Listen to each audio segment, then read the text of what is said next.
ബിജെപിയോട് ഒരു പ്രയാസമില്ല. ബിജെപിയെ പോലെ ഈ ഇന്ത്യ മഹാരാജ്യത്തെ എല്ലാവരെയും ഉൾക്കൊള്ളുന്ന ഒരു രാഷ്ട്രീയ സംഘടന കോൺഗ്രസ് അല്ല, ബിജെപി തന്നെയാണ്.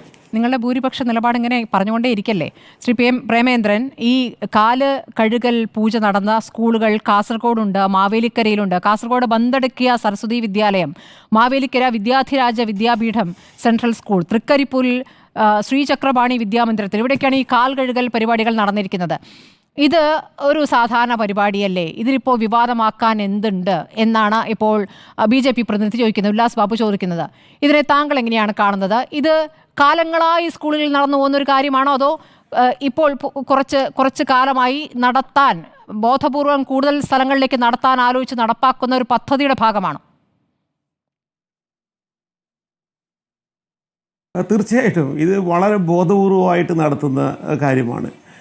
യഥാർത്ഥത്തിൽ വളരെ എത്ര നിഷ്കളങ്കമായിട്ടാണ് നമുക്ക് അധ്യാപകരോടുള്ള ബഹുമാനത്തിൻ്റെ, ആദരവിൻ്റെ ഒക്കെ ചിഹ്നമായിട്ട് ഈ കാല് കഴുകിയിട്ട് ഈ ചന്ദനം പൂശുന്ന ഈ പാദപൂജ പരിപാടിയെ ഇവിടെ സമീകരിക്കുന്നത് എന്ന് ആലോചിച്ച് നോക്കിയാൽ നമുക്കതിനകത്തുള്ള ഒരു അതിഭീകരമായിട്ടുള്ള ഈ സാംസ്കാരികമായിട്ടുള്ള ഒരു എന്താ പറയുക, ഒരു പ്രത്യേക സംസ്കാരത്തിൽ, ഇപ്പോൾ സംസ്കാരവും ഭാരതീയ സംസ്കാരം എന്നൊക്കെ പറയുമ്പോൾ അദ്ദേഹം ഉദ്ദേശിക്കുന്നത് ഈ തികച്ചും നേരത്തെ പറഞ്ഞതുപോലെ ബ്രാഹ്മണിക്കലായിട്ടുള്ള ഹൈന്ദവ ആചാരങ്ങളെയാണ്. ഇത് എഴുന്നള്ളിച്ചുകൊണ്ട്, ഇതൊന്നും ആചാരം എന്ന് പറയാൻ ഇത് എത്ര കാലം എവിടെ നടന്നു?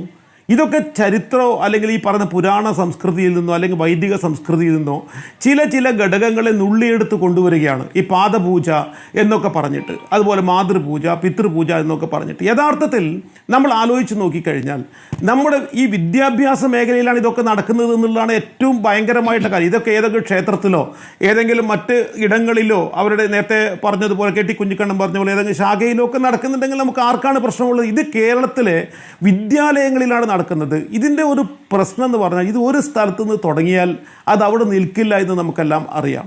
ഇത് വളരെ ബോധപൂർവമാണ്. അപ്പോൾ ഇത് 1-2 സ്ഥലങ്ങളിൽ ഇത് ആദ്യം ഉണ്ടാവുന്നു, ഇത് അല്ലെങ്കിൽ ഇതുപോലെയുള്ള അനവധി ചെറിയ സംഗതികൾ ഉണ്ടാവുന്നു. എന്നാൽ എന്നിട്ട് ഇതിൻ്റെ പൊതുസമൂഹത്തിൽ ഇതിൻ്റെ ചർച്ചകൾ ചെയ്യുന്നു. അപ്പോൾ ആളുകൾ, നമ്മൾ കുടുംബ ഗ്രൂപ്പുകളിൽ അടക്കം ആളുകൾ ചോദിക്കുന്നു, അതുകൊണ്ട് ഇപ്പം എന്താ തെറ്റ്? ഗുരുവിൻ്റെ പാദം തൊട്ടാൽ എന്താ തെറ്റ്? വളരെ നിഷ്കളങ്കമായിട്ട് ഈ പറയുന്ന ഹൈന്ദവ അല്ലെങ്കിൽ ആശയങ്ങളെ ഇങ്ങനെ അടിച്ചേൽപ്പിക്കുന്ന ഒരു പ്രവണതയാണ് ഇപ്പോൾ കണ്ടുവരുന്നത്. യഥാർത്ഥത്തിൽ നമ്മൾ നോക്കിക്കഴിഞ്ഞാൽ മറ്റൊരു കാര്യം കൂടി വെളിവാക്കുന്നുണ്ട്. അതിനെ എതിർക്കുന്നവർ അധ്യാപകരോട് ആദരവില്ലാത്തവരാണ്, ബഹുമാനമില്ലാത്തവരാണ്. തീർച്ചയായും.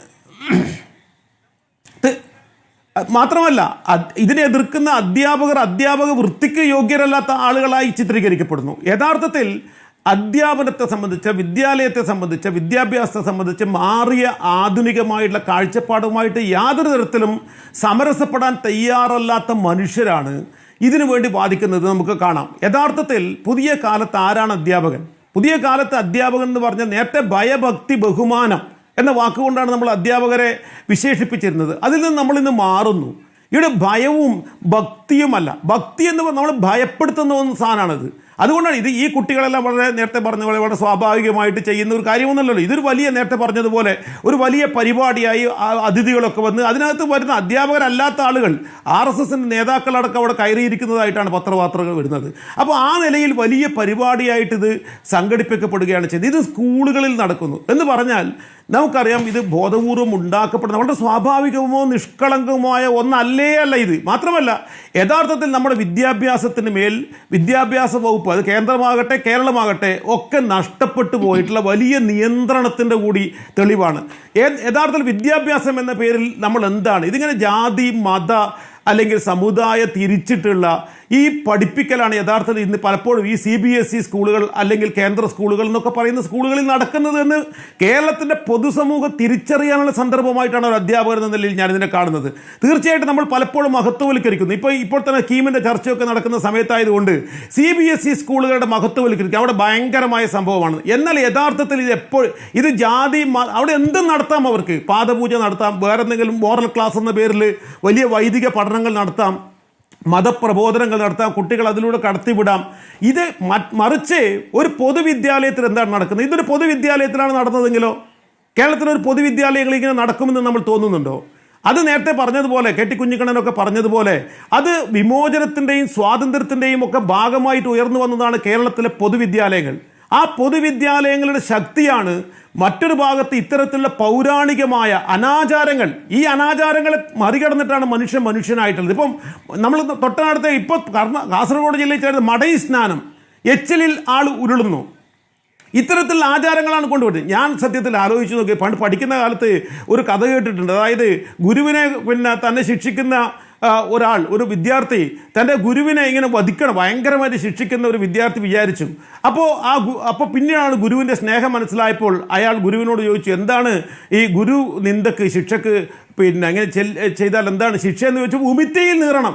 അങ്ങനെ ഉമിത്തിയിൽ നീറിയ ശിഷ്യനെ കുറിച്ചുള്ള അപദാനങ്ങളാണ് ഇവിടെ നമ്മൾ പുനരന്വയിക്കേണ്ടത്. ഇത്തരത്തിലുള്ള സംഗതികൾ യഥാർത്ഥത്തിൽ അധ്യാപകൻ പുതിയ കാലത്ത് അവൻ്റെ സഹപഠിതാവാണ്, ജനാധിപത്യവാദിയാണ്. ഒരു തരത്തിലുള്ള യഥാർത്ഥത്തിൽ ഓരോ വിദ്യാഭ്യാസം എന്ന് പറയുന്നത് ഓരോ കാലത്തെ ഭരണകൂട വ്യവസ്ഥയുടെ ചെറിയ രൂപങ്ങളാണ്. അങ്ങനെയാണെങ്കിൽ ഒരു ഫ്യൂഡൽ കാലഘട്ടത്തിൽ ഗുരുവിനെ പൂജിക്കുകയോ ബഹുമാനിക്കുകയോ ഭയം, അനുഗ്രഹിക്കുക അല്ലെങ്കിൽ നിഗ്രഹിക്കുക ഈ ശക്തിയുള്ളതാണല്ലോ. നമുക്കറിയാമല്ലോ, പുരാണത്തിൽ ഈ കഥ മാത്രമല്ലല്ലോ ഉള്ളത്. ദ്രോണരുടെ കഥയിലും അശ്വത്ഥാമാവിൻ്റെ കഥയിലും ഒക്കെ നമുക്ക് കാണാവുന്ന, അഭിമന്യുവിൻ്റെ കഥയിൽ നമുക്ക് കാണാവുന്നത് എന്താണ്? ഒരു ശൂദ്രൻ വേദം പഠിച്ചാൽ അവൻ്റെ തലയിൽ ഈയമുരുക്കി എഴുക്കണം, അവൻ വിദ്യ അഭ്യസിച്ചാൽ അവൻ്റെ പെരുവിരൽ അറുത്തുമാറ്റണം എന്ന് പറയുന്ന കാര്യങ്ങളുള്ള ഒരു വൈദികമായിട്ടുള്ള ഒരു കൾച്ചറിൻ്റെ കുറേ ഘടകങ്ങൾ എടുത്തിട്ട് നമ്മുടെ ഒരിക്കലും ഇത് യോജിക്കാത്ത ആധുനിക കാലത്തേക്ക് കൊണ്ടുവരികയും അതിനെ വളരെ നിഷ്കളങ്കമായിട്ട് അവതരിപ്പിക്കുകയുമാണ് ഇവിടെ ചെയ്തത്. മാത്രമല്ല, ഇതിന് സമൂഹത്തിൽ ഇത് ഒരു സംഭവം ഉണ്ടാകുന്നു എന്ന് മാത്രമല്ല, ഇത് ഇന്ന് എല്ലാ വീടുകളിലും എത്തുന്നു, എല്ലാ നാടുകളിലും എത്തുന്നു, ആളുകളിലേക്ക് ഇത് വ്യാപിക്കുകയാണ് ചെയ്യുന്നത്, ഈ ചർച്ച വ്യാപിക്കുന്നു. അപ്പോൾ ഇത് വളരെ നിഷ്കളങ്കമായി അവതരിപ്പിക്കുന്ന ഇതിലൂടെയാണ് യഥാർത്ഥത്തിൽ ഈ പറയുന്ന ഫാസിസത്തിൻ്റെ വിഷവിത്തുകൾ, വിഭജനത്തിൻ്റെ, യഥാർത്ഥത്തിൽ പൊതുവിദ്യാഭ്യാസം എന്ന് പറയുന്നത് ഉൾക്കൊള്ളലിൻ്റെ ഒരു സ്ഥലമാണ്, മറ്റത് വിഭജനത്തിൻ്റെതാണ്. ഓരോന്നും വിഭജിക്കുകയാണ്. നീ ഇന്ന മതം, ഇന്ന ജാതി എന്ന് വിഭജിക്കുന്നതിൻ്റെ പ്രത്യയശാസ്ത്രമാണ് മറ്റേത്. അതിനാണ് ഇപ്പോൾ ഇവിടെ പ്രാധാന്യം. യഥാർത്ഥത്തിൽ ഉൾക്കൊള്ളലിൻ്റെ, ഈ പുതിയ മൂല്യങ്ങളുടെ, മനോഭാവങ്ങളുടെ, ഈ പൊതുവിദ്യാലയങ്ങളുടെ ശ്രേഷ്ഠതയാണ് ഇത്തരത്തിലുള്ള കാര്യങ്ങളിലൂടെ വ്യക്തമാകുന്നത് എന്നാണ് ഞാൻ വിചാരിക്കുന്നത്.